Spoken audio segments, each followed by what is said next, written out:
Alarm screamed before anyone understood what went wrong. Hot white light flashed across the live studio, cutting through smoke and cables like a burning blade. People dropped behind chairs and camera rigs as sparks rained down. A massive armored figure stepped through the broken LED wall, its visor glowing with symbols no one on Earth had ever seen. And right in the center of the chaos, one Navy SEAL dove for cover, barely avoiding the second blast that ripped across the floor. The room shook as something behind the alien flickered, like a tear in the air itself. A pulsing gateway. Loud. Violent. Not supposed to exist. Camera drones spun in circles, confused by the sudden energy surge. Their lenses trembled, catching frantic glimpses of the alien's black armor shifting like living metal. No one could understand why this creature had appeared in a TV studio instead of a battlefield, or why it was aiming again, scanning every movement with cold precision. A stage lamp fell, crushed under the shockwave. The SEAL rolled behind a steel table, breath sharp and fast. He didn't speak. He didn't shout for help. Something about this attack already felt personal. The alien raised its weapon, a strange barrel of rotating rings that hummed like an angry engine. A producer tried to run. He didn't make it 3 steps before a burst of blue light hit him, sending him flying into the seats. The audience froze. The air smelled like burning metal and fear. Screens around the studio glitched, showing random symbols, then static, then something clearer. A face. Blurry. Human. Speaking words the microphones couldn't understand. The SEAL frowned, gripping a fallen lighting stand like a spear. He had seen something in that glitch. A memory? A warning? He couldn't be sure. The alien soldier turned its head in a sharp, unnatural motion. Its armor opened at the chest, revealing faint red lights pulsing behind glass, like a mechanical heartbeat. The hum grew louder. The floor vibrated. Every camera pointed at the creature on instinct, as if drawn to the danger. Shadows crawled across the walls as the studio lights failed one by one. In the sudden darkness, the alien spoke at last, its voice deep, metallic, and strangely mournful. 2 words. Only 2. But they froze the SEAL in place. Traitor identified. The studio doors slammed shut as locks activated on their own. Emergency lights flickered red. Something heavy moved above the ceiling tiles, as if more soldiers were climbing through the building. And then, through the glitching screens, a clear human voice whispered, "He remembers." But the SEAL had no idea what memory they were talking about. The ceiling above the SEAL groaned as metal panels buckled. A shower of dust fell over him as something heavy crawled through the vents. The alien soldier snapped its visor upward, tracking the movement with a sharp tilt of its head. A deep vibration shook the studio floor, as if machines beneath the building were waking up. Then every exit door lit with red symbols, locked by a force no one on Earth designed. The SEAL tightened his grip on the steel lighting stand. He scanned the dark corners, looking for any human face he could trust. There were none. Only shaking crew members pressed flat against the floor, too frightened to breathe. The screens buzzed again, but not with static this time. A name flashed across all of them. Protocol Phoenix. Activated. The alien's armor brightened, reacting to the message like a threat. Its shoulder plates unfolded, revealing small circular drones that detached and hovered with quiet menace. Each one aimed a red laser dot across the studio, painting targets on walls, chairs, and people. The audience screamed as the dots darted across their faces. Suddenly, from the far corner, a figure stood up. A young technician, shaking, holding a small device with a glowing blue core. "It wasn't supposed to go this far," he whispered, voice cracking. The alien turned instantly, a low growl vibrating in its throat. The technician dropped the device, terrified by the attention. When it hit the floor, the core pulsed, sending a wave of energy rippling outward. Lights shattered. Cameras shorted out. The alien's drones flickered in confusion, their targeting beams snapping off. The SEAL rushed forward, grabbing the technician by the collar. "What is that?" he demanded. The technician stuttered, eyes wide with guilt. It opens the doorway. Not for them. For someone else." Before he could explain, the alien soldier charged. A blast hit the floor where they stood, throwing both men against a backdrop. The SEAL rolled, dazed, landing beside a broken monitor. On the cracked screen, a live feed appeared from somewhere outside the studio. A military convoy. Dozens of black armored trucks rushing toward the building with their lights off. But the symbol on their sides wasn't Navy. It wasn't any branch the SEAL recognized. It was a black triangle with a single red circle in the center. The same symbol he had found on a classified mission years ago. A mission he had been ordered to forget. The alien soldier froze when it saw the symbol too. For the first time, its voice shook. They should not be here. A tremor hit the building as the convoy arrived. The studio's lower levels began to flood with fog, rising fast, thick, and cold. Crew members coughed, grabbed their throats, and fell unconscious. The SEAL stared at the spreading fog and whispered, "That's not gas. That's containment foam." And from inside the fog, a robotic voice echoed upward. "Secure the SEAL. Terminate everyone else." The fog rose fast, swallowing the lower walls in seconds. The SEAL pulled the technician up, but the man's eyes suddenly widened in fear. Not at the fog, but at something glowing inside the alien soldier's chest. A small circular light had turned gold, not red. The alien stared at it too, as if shocked by its own transformation. A deep hum rippled through the studio. Every drone the alien had released froze in midair, lights shifting from red to blue. Then they slowly rotated toward the ceiling vents where the unseen movement continued. The alien soldier shook its head once, hard, like fighting a command.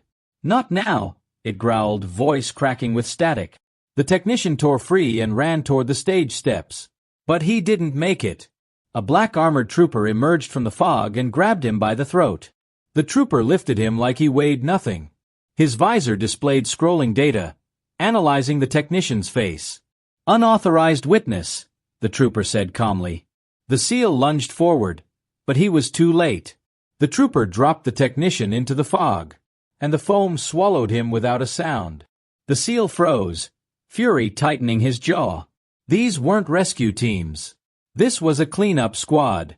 One of the troopers pointed at the SEAL. "Extract the memory host. All other targets expendable." The alien soldier's head snapped toward the trooper at the word host. Its armor unfolded, revealing more red lights pulsing like veins. "You cannot take him," the alien warned. The trooper raised a strange weapon. Not a gun, but a square device that opened like a metal flower. Inside it, a swirling black sphere formed, humming like a storm inside a box. The SEAL felt pressure in his skull, a sharp pulse behind his eyes. His vision blurred. The alien soldier reacted first. It charged the trooper and slammed him into a wall, shattering concrete. But the fallen device stayed active on the floor, pulsing faster. The fog began swirling around it, forming twisting pillars. Then, every screen in the studio turned on at once. No static. No symbols. A face filled every monitor. A human face. The SEAL's blood ran cold. He knew that face. He had carried that man's body out of a collapsed bunker 2 years ago. A teammate. A friend who died. But the man on the screens was alive. Breathing. Speaking. "Stop running," he said softly. "They put something inside both of us. And now they're coming to collect it." The SEAL stepped back, heart pounding, because the screens showed something else. A countdown in the corner. And the timer hit 0, the countdown hit 0, and the studio floor jolted as if the ground itself tried to jump. Fog burst upward in thick columns. Crew members still conscious screamed and crawled for cover. The alien soldier braced its feet, armor tightening with a grinding sound. The SEAL grabbed a cable rig as the entire building leaned to one side. A deep metallic roar echoed from below. Something was powering up in the lower levels. Something huge. The black armored troopers steadied themselves and spoke through static. Phase 2 initiated. Containment breach acceptable. That word, breach, made the SEAL's stomach twist. The screens flickered again. His dead teammate's face returned, now lit by a sick blue glow. "Don't trust the soldiers," the man said. "Don't trust the alien either." His voice trembled, not from fear, but from pain, like he was fighting something inside his mind. A new image flashed. A human brain, wrapped in black circuitry. The picture zoomed in, showing pulsing memory strands cut and rearranged like corrupted files. The SEAL's hands tightened. He felt pressure inside his skull again. Sharp, electric, wrong. The alien soldier staggered. Its chest panel opened without permission, revealing a glowing cube made of shifting lines. Red, blue, then gold. The same gold light seen at the moment the countdown ended. The alien whispered something in its own language. A soft, sorrowful tone that didn't match its warlike shape. It wasn't just a weapon. It was afraid. One trooper stepped forward and pointed at the alien. Unit Sigma is malfunctioning. Authorization to terminate. Another trooper answered. Negative. Its core holds the imprint. Recover first. The SEAL watched both of them closely. Their voices were calm, but their hands shook. He sensed it. One of the troopers was hiding something. A small blinking patch on their neckplate. Different color.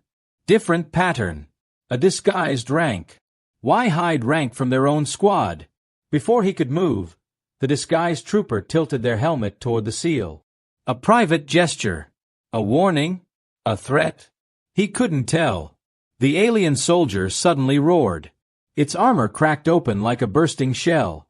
A surge of energy blasted outward, throwing troopers into walls.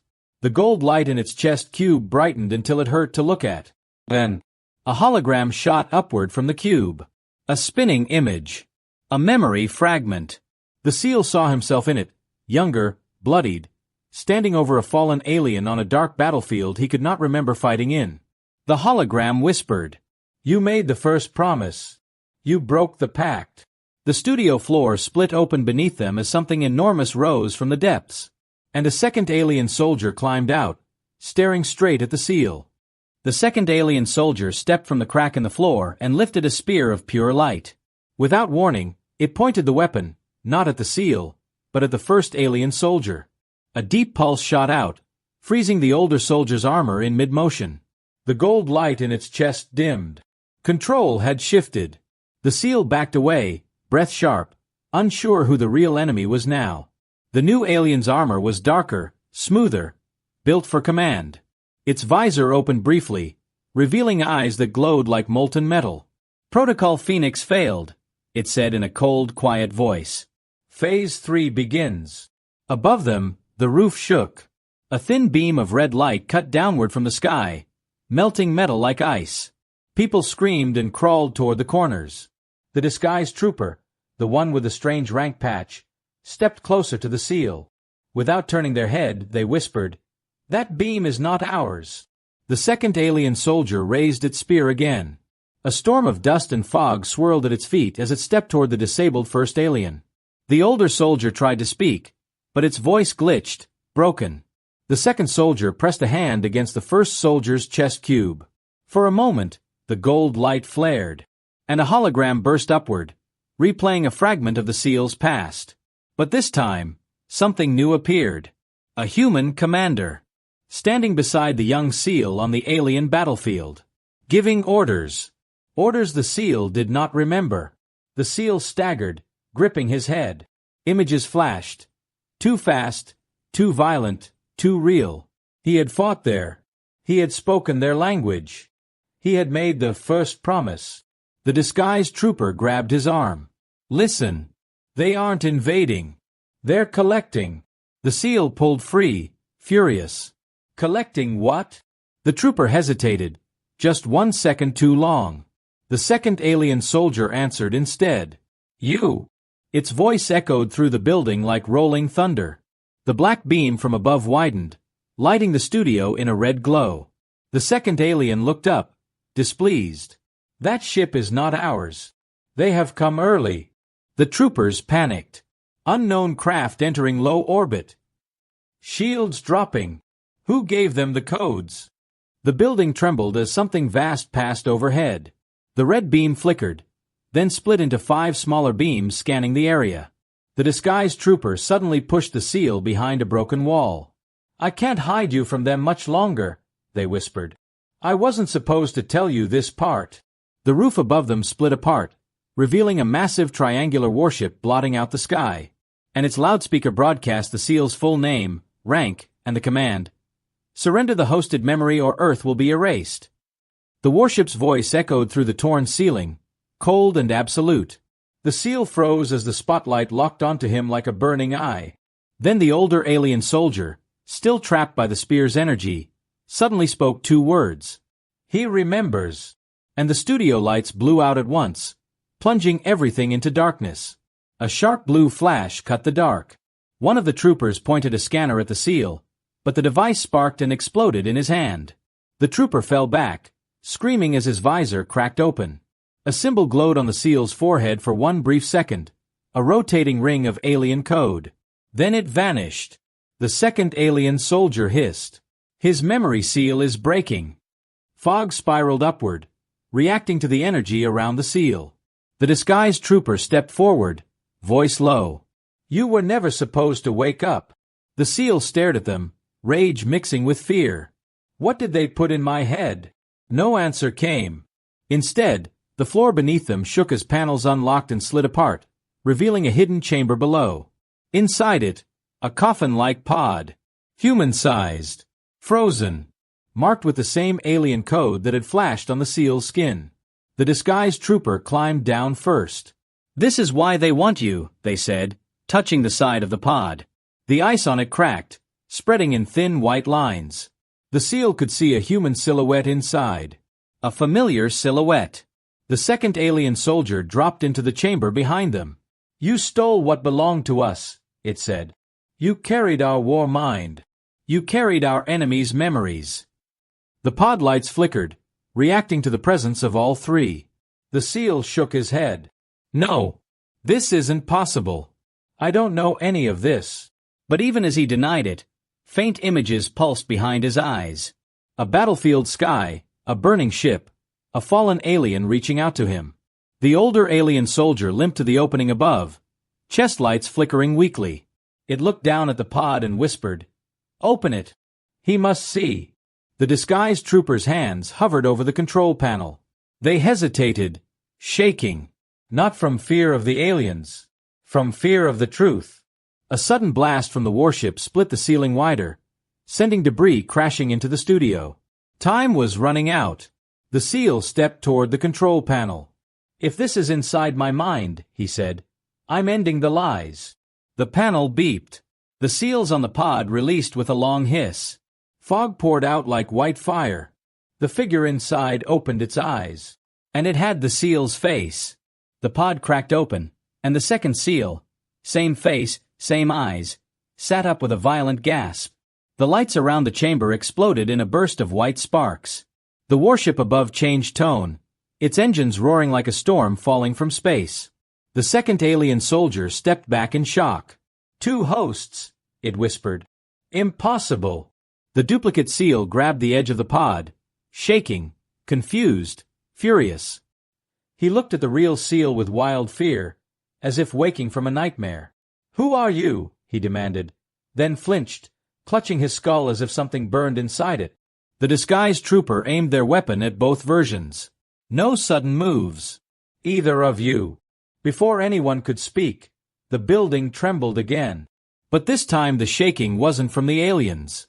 An explosion ripped through the far side of the studio, blowing out concrete and steel.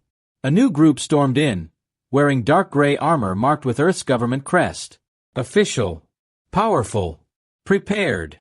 Their leader stepped forward, helmet retracting. A high-ranking Earth commander, someone the seal had seen only on secure briefings. Her eyes locked onto both seals with cold calculation. Contain them. Both are unstable. The disguised trooper stiffened. They weren't supposed to get here yet, they whispered. The commander raised her gauntlet. A beam shot out, freezing the second seal in a column of shimmering energy. He tried to scream, but no sound escaped. The Real seal moved to pull him free, but the commander aimed the gauntlet at him next. You are the original carrier, she said. But he, she gestured toward the frozen duplicate, is the perfected copy. The older alien soldier tried to intervene, but the second alien soldier blocked its path with the glowing spear. Alien against alien, both trembling with rage. The commander stepped closer. You were never meant to survive the first mission, she said softly. You were supposed to die there, and he was supposed to replace you. The SEAL's chest tightened. He felt the weight of that truth. The betrayal wasn't alien. It was human. Suddenly, the warship outside charged its main weapon again. But this time the beam pointed not at the studio, but at the entire city. A red glow swept across the clouds, turning them into burning shapes. Every armored trooper, alien, and human froze as sensors screamed warnings. The disguised trooper grabbed the SEAL's arm. "They're not aiming to capture anymore," they said. "They're cleaning the board." The commander raised her gauntlet, about to fire. And above them, the warship's final warning echoed through the broken roof.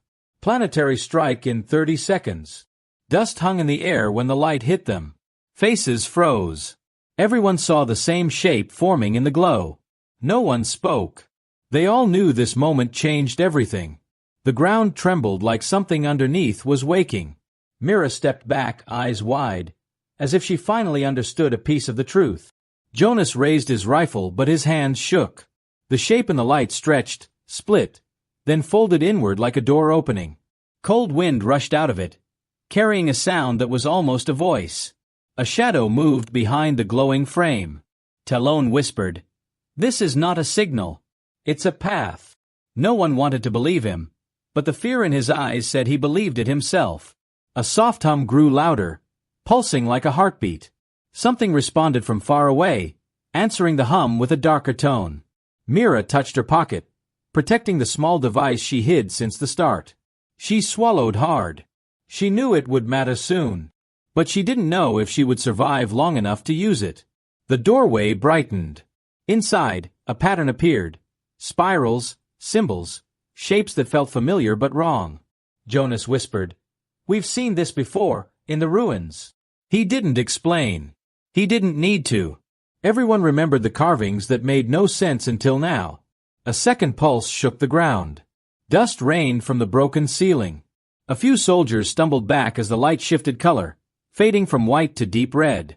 The hum turned sharp, angry, almost alive. It felt like something on the other side was impatient. Then the truth showed another piece. The symbols in the doorway matched the marks on Talon's arm. Marks he always hid under leather wraps. Mira stared at him. He didn't move. He didn't deny it. He only said, "I thought they were scars." A harsh crack split the air. The doorway expanded, ripping stone apart. The chamber lights flickered, then died. Only the red glow remained, painting every face with fear. A shape stepped forward into the threshold. Tall, precise, moving with slow, deliberate purpose. People backed away. Someone cried. Someone prayed. Someone ran. Mira didn't move. Her hand tightened around the device in her pocket. The shape tilted its head, as if it sensed her, as if it recognized her. A sudden blast of air cut through the chamber.